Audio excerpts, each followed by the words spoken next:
Hey YouTube, so today we have another lesson where we are talking about things that will help foodie content creators, small businesses, or anyone that's just starting out and they're adding information online for an audience, okay? So the lesson today is going to be about your brand, your website, and how people are finding you. Okay, so one of the things you want to think about is when you are putting your information to be searched online, whether you're using Google or if you're using Bing, you want to make sure that people can actually find you. I'm going to give you all a really good example of something that happened to me very recently where I was attempting to purchase a gift for a friend. Actually, she's my old boss. She's leaving the company that I work for. And the group, we was like, you know what? We want to buy her a gift. She lives in a completely different city than us. So we went online on Google to see if we could find like a local shop in her area. She likes coffee. And we want to find like a local shop in her area, see what it's about, see if they have gift cards, and then purchase it so that we can ship it off to her. Now, you think that that would be a very simple thing, but I ran into an issue and I was like, you know what? I'm going to share this because you, as a foodie content creator or you as a small business, you want to make sure that your customers are not running into this issue when they're searching for you online. So I'm going to give you an example right now of what that was about. Okay, friends, so we are online right now. I'm using my Firefox browser and I'm going to search for this restaurant, or actually, it was like a coffee shop that's in Manhattan, Kansas. So it is Arrow Coffee.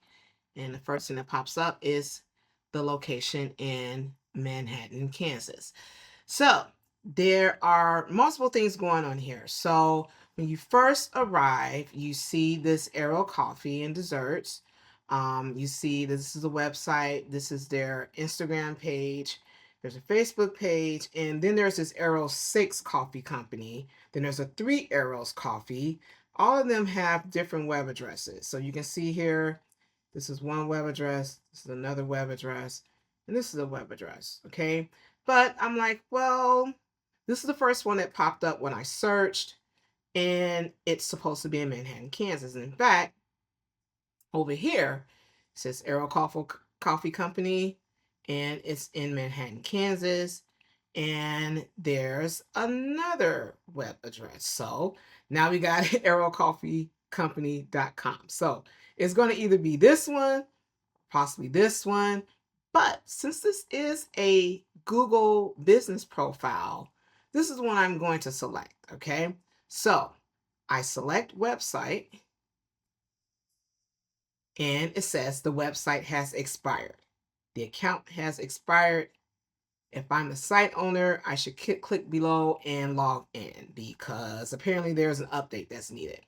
This is something you do not want happening for your own company.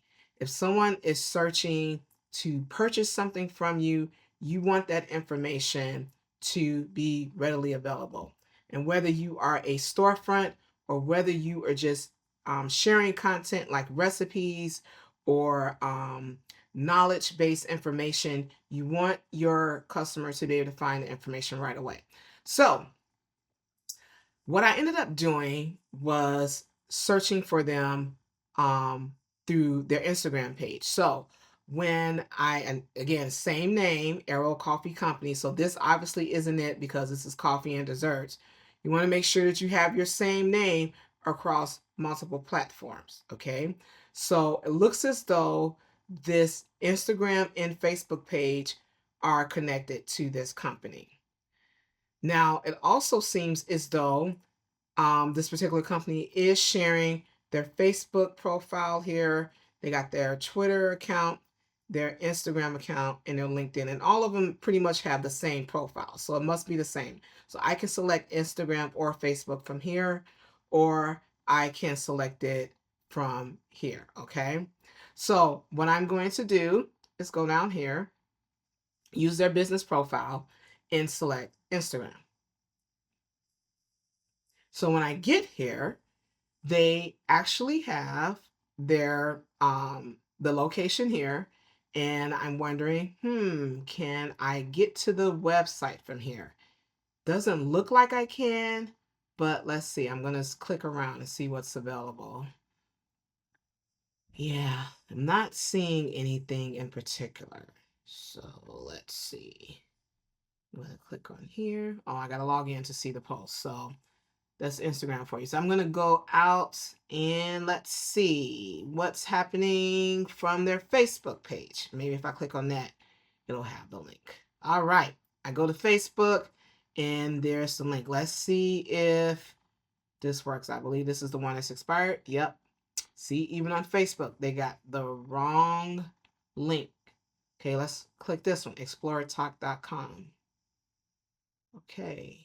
Looks like I'm getting somewhere. Okay. So, yeah. And this is current information because Valentine's Day is next weekend. Okay. And even have like, so this is like a reservation page for this company. It's not their website, it's a reservation page. So I don't know what's happening with this company, but you can either send them a message or an email through their Facebook page. You cannot get to their website from the Facebook page or their Google business page. It's really a shame. So it looks as though the only way you can communicate to them is through their social media accounts. Now, let's say, for instance, I'm someone that's visiting and I don't have a social media profile. Notice like when I had clicked at Instagram, it said that I needed to be able to log in to see the information. I have my Facebook account already logged in, so I was able to get to here right away. But what if I didn't have a Facebook account? So there are people that are um, customers that do not have social media accounts.